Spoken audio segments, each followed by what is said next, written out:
प्रभाव तो कंस का भी था, प्रभाव तो राक्षसों का भी होता है, पर सदा प्रभाव को ही मुख्य रखने वाले लोग कुछ ही दिन तक ही लोगों की नजरों में रह पाते हैं। इसलिए अपने स्वभाव को प्रधान रखिए। तो मेरा जो वक्तव्य है मैं हिंदी में ही दूंगा ताकि मैं फ्लुएंटली बोल सकूं और आप फ्लुएंटली समझ सको। तो मुझे जो विषय दिया गया था, मैं तो कुछ लिख करके लाया था वैसे, क्योंकि मैं भागवत का प्रवक्ता हूँ, सदा ग्रंथ रखता हूँ सामने और वहीं से ही अपना वक्तव्य देता हूँ। तो कुछ मेरे विषय हैं, उनको मैं आप सबके सामने प्रस्तुत करना चाहता हूँ। तो मुझे बहुत अच्छा लग रहा है कि आज इस मंच पर मैं खड़ा हूँ। अधिकतर जिन मंचों पर मैं जाता हूँ वहां मुझे श्रोता दिखते हैं, यहाँ मुझे कोई नहीं दिख रहा है। तो ऐसा लग रहा है कि सब सांवले सांवले हैं, तो सब कृष्ण रूप में ही बैठे हैं।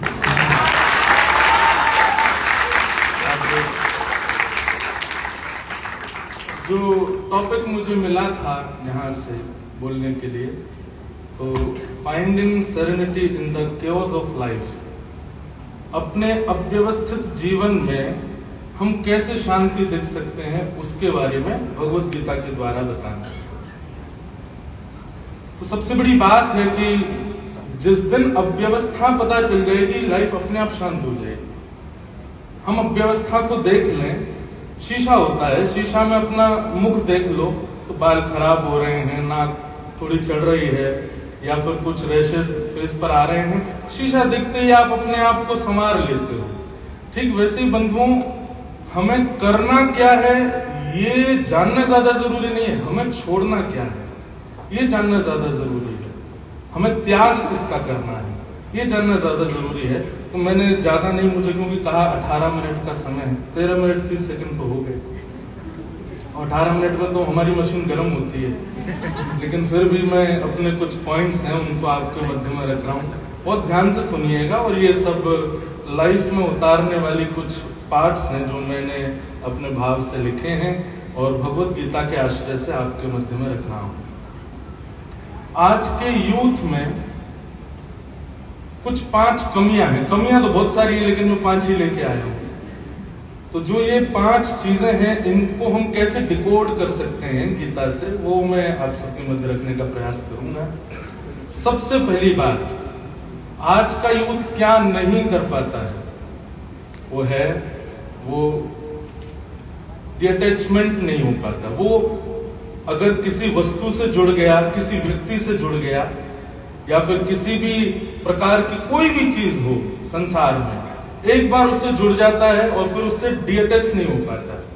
इसी वजह से एंजाइटी, इसी वजह से डिप्रेशन, इसी वजह से सारे कारण बनते हैं कि वो परेशान रहता है अपनी लाइफ में। ये बात सदैव याद रखिएगा कि जब आप एक आध्यात्म पथ पर चलते हैं ना, आप जब आध्यात्मिक योग का आश्रय लेते हैं तो वहां सबसे पहले आपको डिटैच होना ही सिखाया जाता है कि कैसे चीजों से आप ज्यादा लगाव ना करो। देखो, आसक्ति करना, लगाव करना बुरी बात है, प्रेम सबसे करो पर आसक्ति मत करो। आसक्ति मतलब किसी से इतना अटैच मत हो जाओ कि अगर वो व्यक्ति नहीं है, वो वस्तु नहीं है, तो आप अपने आप को किसी भी स्तर पर गिराने को मजबूर हो जाओ। आजकल यूथ यही करता है, वो दिन रात पड़े रहते हैं, दिन रात टेंशन में गाने सुनते रहते हैं, उठपटांग काम करते हैं। क्यों करते हैं? क्योंकि डिटैचमेंट नहीं आता लाइफ में। तो उसके लिए श्रीमद् भगवत गीता में भगवान कहते हैं एक बात, जातस्य ही ध्रुवो मृत्यु ध्रुवम जन्म मृतस्य च। अर्जुन, संसार में हर वो वस्तु जिसको तुमने अपनाया है, छोड़ने के लिए ही अपनाया है। या तो तुम उसको छोड़ दोगे या एक दिन वो तुमको छोड़ देगा। ये पहले से ही माइंड मेकअप करके रखो। चाहे वो फोन हो, चाहे वो मटेरियलिस्टिक कोई भी वस्तु हो, चाहे किसी से आपका संबंध हो, एक ना एक दिन वो नष्ट होगा। संबंध बना ही नष्ट होने के लिए है। तो इसलिए ये बात आपको माइंड में रखनी पड़ेगी। संसार में जिससे भी आप संबंध बनाओगे, जिसको भी अपनत्व का, एक मैंने वो एक बात कहीं पॉडकास्ट में गई थी, बड़ी वायरल हुई थी कि व्यक्ति जब किसी को बहुत हृदय से चाहता है तो पूरी कायनात लग जाती है उसको उससे दूर करने में। और ये निश्चित है कि आप जिसको प्रिय दृष्टि से देख लोगे, एक दिन वो आपसे दूर चला जाएगा। संसार में कोई भी वस्तु आपके पास कांस्टेंट नहीं रहने वाली। तो सबसे पहली जो आज के यूथ को चाहिए, थोड़ा डिटैच होना सीखो। किसी भी संबंध में ये विचार करो, भगवान श्री कृष्ण कहते हैं कि कोई भी वस्तु सदा नहीं रहने वाली। अब ये तो रही बात, अब आप कहो महाराज जी कैसे करें हम डिटैच? तो उसके लिए बुद्धौ शरणम अनुविच्छ, भगवान कहते हैं किसी बुद्ध पुरुष की शरण में जाओ, किसी श्रेष्ठ व्यक्ति को फॉलो करो, वो क्या कहता है, कैसे बताता है, उसका मार्ग पालन करना शुरू करो। हम लोग किसी का पालन नहीं करते, इसी हम लोग क्या है, हम सदैव इंडिपेंडेंट होकर रहना चाहते हैं। कोई हमारे ऊपर दबाव प्रेशर रखे ये हमसे स्वीकार नहीं होता है, लेकिन ये करना बहुत आवश्यक है। अर्जुन इसीलिए महाभारत जीता क्योंकि श्री कृष्ण थे साथ में, उसके ऊपर खड़े थे, वो इंडिपेंडेंट नहीं था। बाकी कौरव सारे इंडिपेंडेंट थे, इसलिए बलवान होते हुए भी हार गए। लेकिन अर्जुन दुर्बल था, लेकिन साथ में श्री कृष्ण खड़े हैं, इंडिपेंडेंट नहीं है। करिष्ये वचनम तव, भगवान से कहता है जो कहोगे सो करूंगा। भगवान बोले करेगा, बोले निश्चित करूंगा। तो कई बार तो भगवत गीता में, महाभारत में ठाकुर जी ऐसी आज्ञा करते थे कि अर्जुन बीच युद्ध में नीचे उतर जा करके ये कर। अर्जुन सब करता था।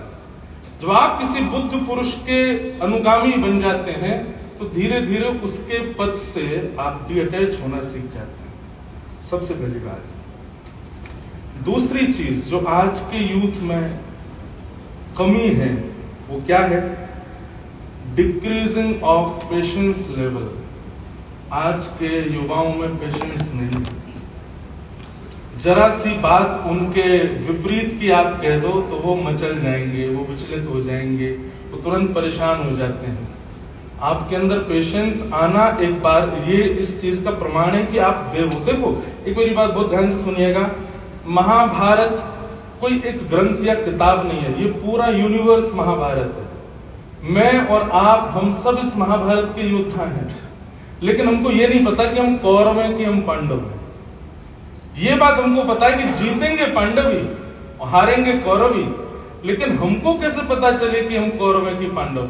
बस ये समझ लीजिए जो 5 पॉइंट्स मैं बता रहा हूं ना, ये जिसके अंदर है वही कौरव है, और जो इनसे निवृत्त हो गया है वही पांडव है।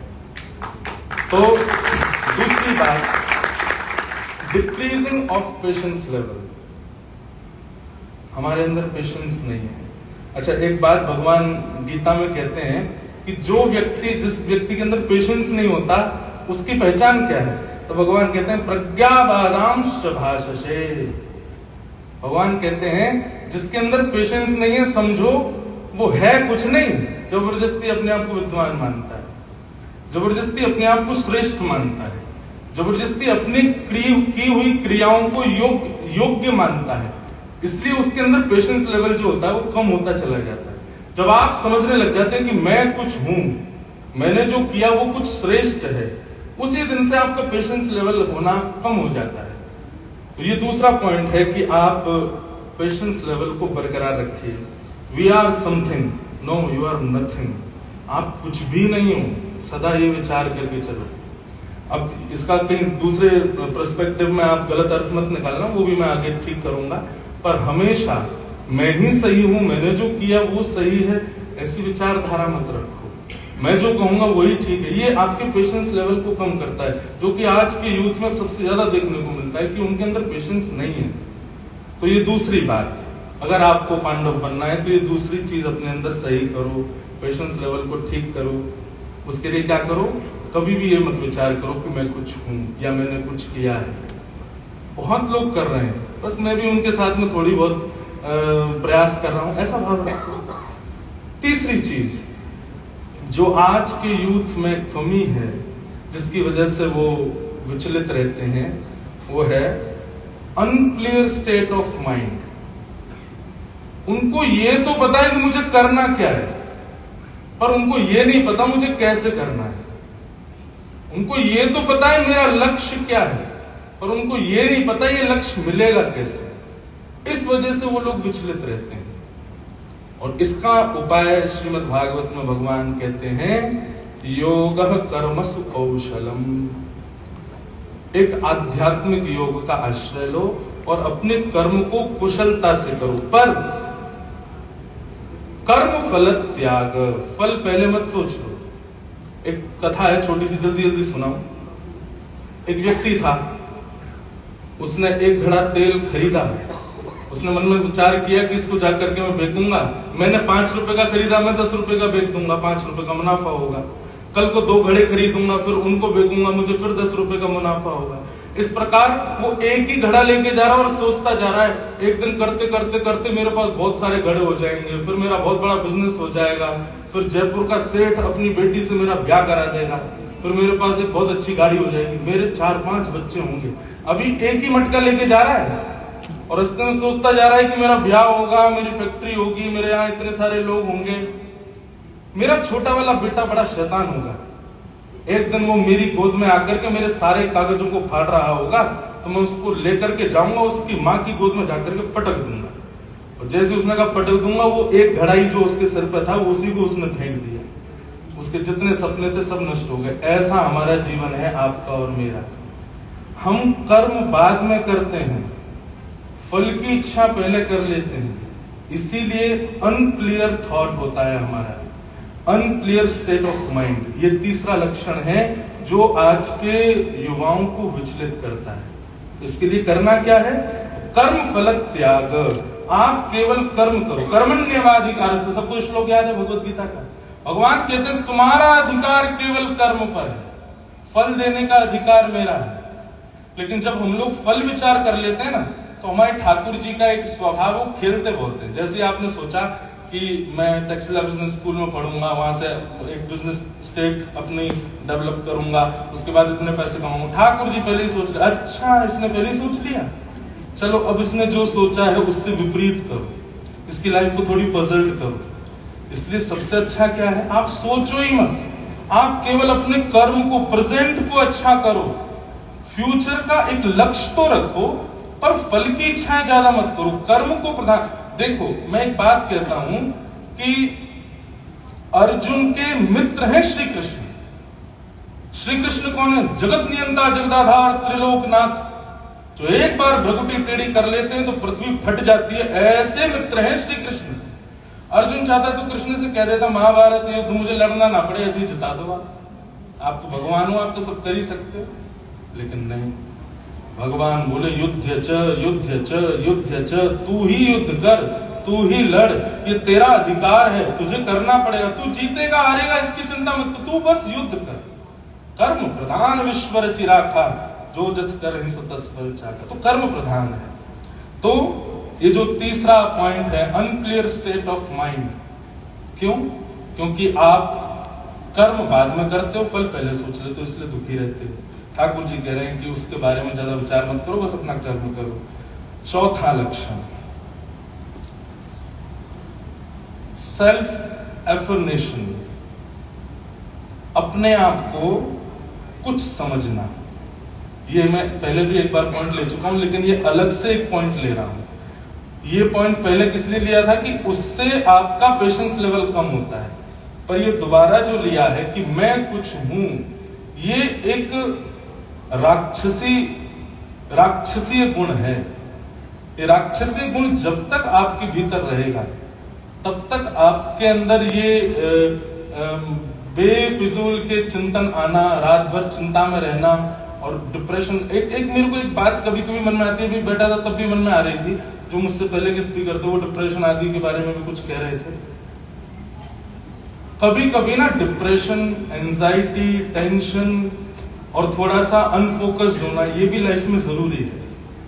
अगर रोड पर ब्रेकर्स नहीं होंगे ना, तो ये कार चलाने वाले कहीं ना कहीं ठुकेंगे जरूर। इसीलिए जगह जगह पर ब्रेकर्स लगाए जाते हैं, ताकि आप स्पीड को मेंटेन करो और अपनी गाड़ी को ठीक से चलाओ। ऐसे ही लाइफ में कभी कभी किसी किसी चीज को लेकर के आपको डिप्रेशन यदि होता है तो वो बूस्ट करने के लिए होता है, एंजाइटी यदि होती है तो वो बूस्ट, उससे इतना घबराया मत कीजिए। अर्जुन भी घबराया था, भगवान से कहता सेन और भाई और मध्य रत्न स्थापयामिच्युता, मेरे रथ को ले जाकर के वो वैसेना के बीच में खड़ा कर दीजिए। और जैसे ही भगवान ने रथ बीच में खड़ा किया तो गांडीव धनुष नीचे धर के कहता है मैं नहीं लड़ पाऊंगा। अर्जुन को भी तो हुआ, तभी भगवान ने गीता सुनाई, उसके बाद कैसा युद्ध किया। तो ये बीच में कभी ब्रेकडाउन होना, ये ज्यादा विचलित होने वाली बात नहीं होना चाहिए। जो व्यक्ति ब्रेकडाउन नहीं हुआ, जो व्यक्ति कभी थोड़ा सा एंजाइटी में नहीं जाता, थोड़ा डिप्रेशन, थोड़ा चिंता नहीं करता, वो कुछ कर भी नहीं पाता है, क्योंकि ऐसे सिचुएशंस में नई नई बातें मन में आती हैं करने के लिए, तो वो कभी कभी होना आवश्यक है। तो मैं कुछ हूं, ऐसी विचारधारा, ये एक श्रीमद् भगवत गीता में भगवान कहते हैं, ये एक आसुरी सोच है कि मैं कुछ हूं। ये कभी विचार मत करो, सदा मन में यही भाव रखो, क्या? अहिंसाम सत्यम क्रोधस त्यागः शांतिरुपैशुनम दया भूतेष्वलोलुप्त्वम मार्गम हिरचापलम। घंटी बज गई है कि समय पूर्ण हो गया, पर हम अपनी बात पूरी कर ही देते हैं। तो भगवान कह रहे हैं अहिंसा रहित होना, कभी किसी के प्रति हिंसा की भावना मत रखना, सत्य का पालन करना, क्रोध पर विजय प्राप्त करना, त्याग करते हुए रखना, और मन में शांति, बुद्धि में शांति, विचारों में शांति रखना, सबके प्रति दया की भावना रखना, चुगली ना करना, ये सब दैव संपत्ति है। इनको जीवन में यदि किसी ने उपार लिया तो भगवान कहते हैं मां सुचर, उसको फिर टेंशन लेने की आवश्यकता नहीं है। वो पृथ्वी पर रहेगा, यहाँ पर भी सारे गुण मिलेंगे, उसको सारी योग्यताएं मिलेंगी, और जब वो कहीं और भी जाएगा तो वहां भी उसको सब कुछ प्राप्त हो जाएगा। तो ये मैं कुछ हूं, ऐसी ये आसुरी भाव मन में मत रखो। पांचवा और अंतिम लक्षण जो आज के युवाओं को विचलित करता है वो क्या है? Being drawn to negativity. मतलब जैसे ही कोई सिचुएशन सामने आई, उस सिचुएशन को फेस करने की जगह उससे भाग जाते हैं, और भाग करके कहां जाते हैं? क्लब्स में चले जाएंगे, पी लेंगे। ज्यादा टेंशन हो रही है, अरे यार तुम रुको अभी मैं जाता हूं, बाहर जाकर के, और महाराज वो 3 इंच की सिगरेट पी आते हैं। 70 किलो का आदमी और 3 इंच की सिगरेट उसके अधीन रहता है। मतलब हम लोग कैसे हो गए हैं कि हम लोग अपनी सिचुएशंस को फेस करने की बजाय उनसे भागते हैं, उनसे बचते हैं, और उसके लिए भी जाते कहां? नेगेटिविटी की तरफ जाते हैं, गलत मार्ग की ओर जाते हैं, आसुरी प्रवृत्ति की ओर जाते हैं। ये भी किस लिए होता है? तो भगवान इसके लिए भी कहते हैं क्योंकि जीवन में उसके मेंटर नहीं है, गुरु नहीं है, उसके जीवन में एक पथ प्रदर्शक नहीं है। एक छोटी सी कथा सुना के अपनी वाणी विराम करूंगा। एक बालक पतंग उड़ा रहा था, तो पिताजी उसके साथ खड़े थे, पिताजी भी उड़वा रहे थे, और वो बालक बहुत एक्साइटमेंट में कह रहा मेरी पतंग सबसे ऊपर जा रही है, मेरी पतंग ऊपर जा रही है। और पिताजी बार बार पतंग का डोर खींचे, तो बेटा कहे आप खींच क्यों रहे हो उसको, आप छोड़ दो ना, पूरा धागा छोड़ दो, उसको बिल्कुल ऊपर जाने दो। पिताजी बोले बेटा पूरी डोर छोड़ देना तो वो नीचे आ जाएगी। बोले नहीं आपको नहीं पता, आप छोड़िए तो सही, धागा लंबा छोड़ेंगे तो ऊंची जाएगी, आप उसको छोड़ दीजिए, आप उसको बार बार खींचिए मत। पिताजी बोले ठीक है तेरी राजी। पिताजी ने छोड़ दिया, जैसे ही छोड़ा तो क्या हुआ, वो पतंग ऐसे लहरते लहरते लहरते लहरते लंबी तो गई लेकिन नीचे आ गई। ठीक वैसे ही बंधुओं, जब गुरु विहीन हम होते हैं ना, हम किसी के एक दायरे में नहीं रहते हैं, किसी कोई हमारा मेंटर नहीं होता है, ऐसी पतंग के भांति होता है। हमें लगता है कि हम बहुत लंबे जा रहे हैं, बहुत ऊंचे जा रहे हैं, बहुत आगे जा रहे हैं, पर निश्चित रूप से हम लोग नीचे गिर रहे हैं। तो ये 5 ऐसे पॉइंट्स हैं जो आज के यूथ को चाहिए कि वो इन पर काम करे। सबसे पहला डिअटैचमेंट होना सीखे। दूसरी डिक्रीजिंग ऑफ पेशेंस लेवल, अपने पेशेंस लेवल को ठीक करे। तीसरा अनक्लियर स्टेट ऑफ माइंड, अपने माइंड को थोड़ा क्लियर करे, उसके लिए फल का त्याग करे, कर्म पर ध्यान रखे। चौथा है सेल्फ एफर्मेशन, अपने आप को कुछ ना समझे, थोड़ा सामान्य भाव में रहे। पांचवा है being drawn to negativity, negativity नहीं, आप थोड़ी पॉजिटिविटी की तरफ जाओ। मैं कथाओं में कहा करता हूँ, हमारा स्वभाव पानी की तरह होता है, पानी को यदि फैला दो तो वो वहीं जाएगा जहां थोड़ी ढलान हो। ऐसी हमको यदि छूट मिल जाए तो हम लोग भी ढलान की ओर जाते हैं। यदि किसी दिन घोषणा हो जाए कि हाँ भाई ये कल का दिन दुनिया का कोई भी व्यक्ति पाप करे उसको पाप नहीं लगेगा, तो क्या होगा? सब लोग पाप करने भागेंगे। दुनिया का हर वो व्यक्ति पाप करने चला जाएगा जो पुण्य के मार्ग पर चलता हो। ये मानव का स्वभाव है कि हम लोग तुरंत ही गलत मार्ग को चुन लेते हैं। पर बंधुओं, ये संसार एक महाभारत है, हम आप सब इसके योद्धा हैं, पर हमको कौरव नहीं बनना है, हमको पांडव बनना है। पांडव तभी बनेंगे जब ज्ञान रूपी कृष्ण को अपने जीवन रूपी रथ के सारथी हम घोषित करेंगे, तभी हमारे जीवन की महाभारत हम जीत पाएंगे। आज TEDx के इस मंच पर आकर के मुझे बहुत अच्छा लगा। भाव तो मेरे पास बहुत सारे हैं, मुझे माइक मिल गया है तो मुझे लग रहा है और मैं बोलता रहूं, पर ठीक है, जो समय की पाबंदी है उसके अनुरूप